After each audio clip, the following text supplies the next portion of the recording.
What's up, y'all? It's your boy Samson for Carnivore for Real.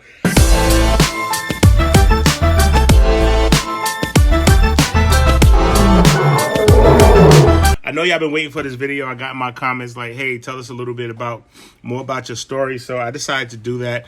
And how did this start? This started July 23rd, 2023. Today is September 6th. I decided to do this video now because in the next today I'm going to get some work done on my teeth, and I wanted to do a video now because I didn't know how long I would be down for, and I'll probably get frustrated if I'm not able to do a video. So where do we start, guys? We start at total disaster. Total disaster, because when someone has, like me, I felt like I had depression. Not feel like, I know I had depression. I had gout, hypertension, sleep apnea. I'm going down the list. Overweight, obese, diabetes, numbness in the leg. I couldn't stand for more than 10 minutes. And the list goes on and on and on. Any of you who are obese, you would literally know exactly what I'm talking about.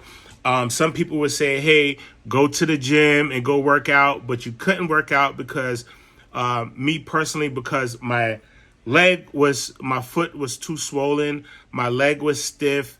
I couldn't stand. Needless to say, probably even walk around the track. I can't walk around the track. I couldn't get on no bike. I couldn't even, the only great thing about it was swimming. So some people say, well, why you just didn't go to a pool? Because I did not want to get out my car and walk to the pool. This is how bad I was back in July, in the month of July, suffering from multiple acute gout attacks. If anybody know about gout attacks, you know how serious it was.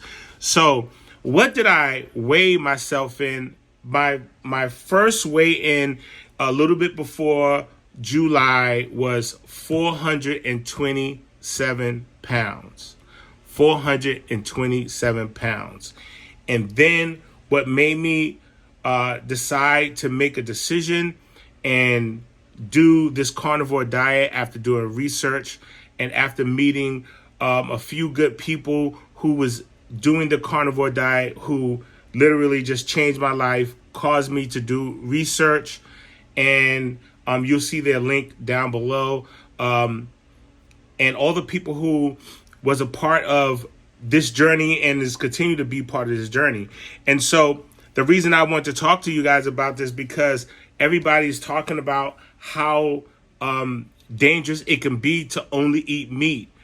And the crazy thing is that I don't understand how dangerous it could be when all of my levels, from my A1Cs, my metabolic, my lipids, everything is great.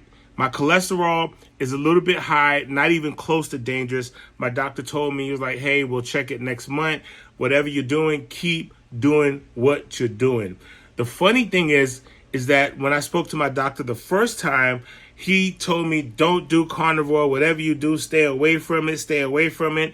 And then the second time I saw him, he was amazed by the weight loss, which was about 30 days after the first time I saw him, taking all of my bloods and blood work, and him explaining to me what was going on with my blood work and how he was excited. He see my ketones are positive too, and he was really excited. And he told me I think he literally forgot about the conversation that me and him had 30 days prior to that about not eating carnivore.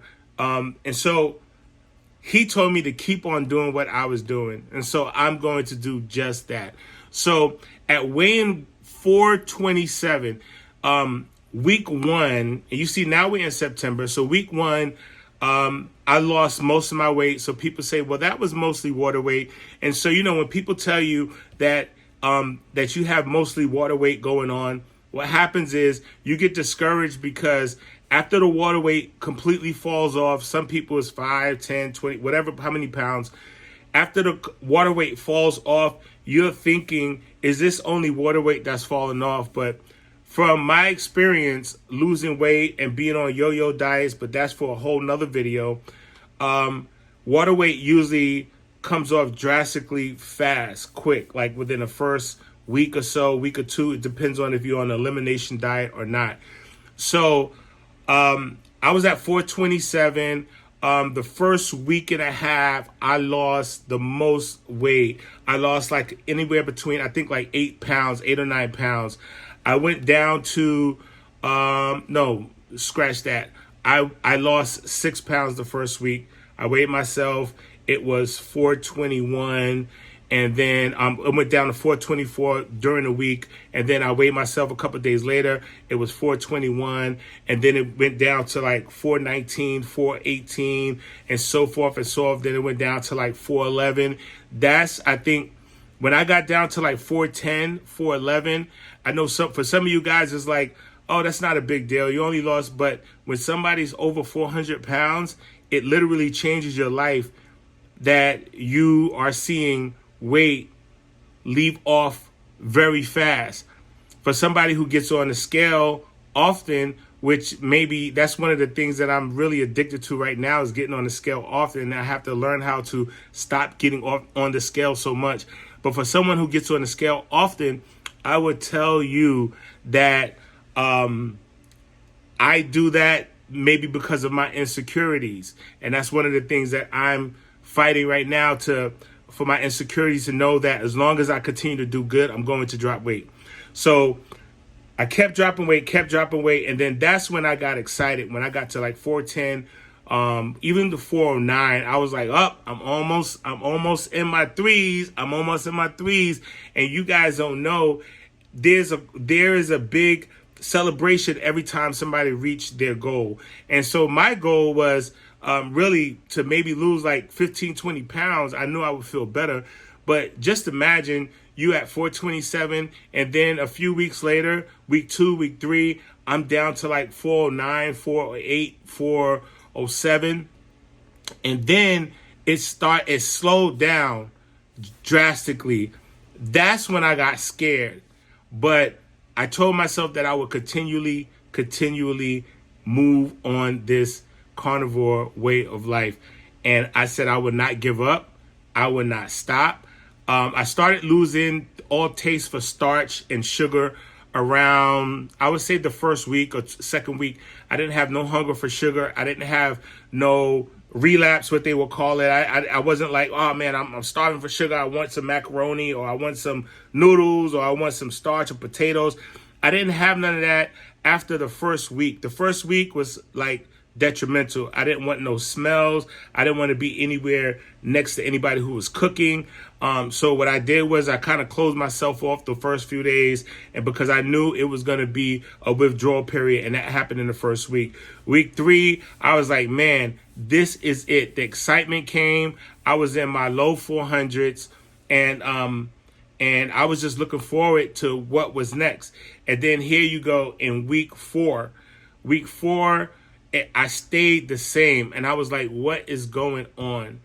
Week 4 was crazy. I think I was like upset, and I was eliminating other little things. Maybe if I was using too much salt, if I was drinking too much coffee. I just recently stopped drinking coffee because I think it raises my blood pressure a little bit too high. So I stopped coffee just to see what happens if my pressure going to go up 5 points or go down 5 points. I'm looking and I'm monitoring that.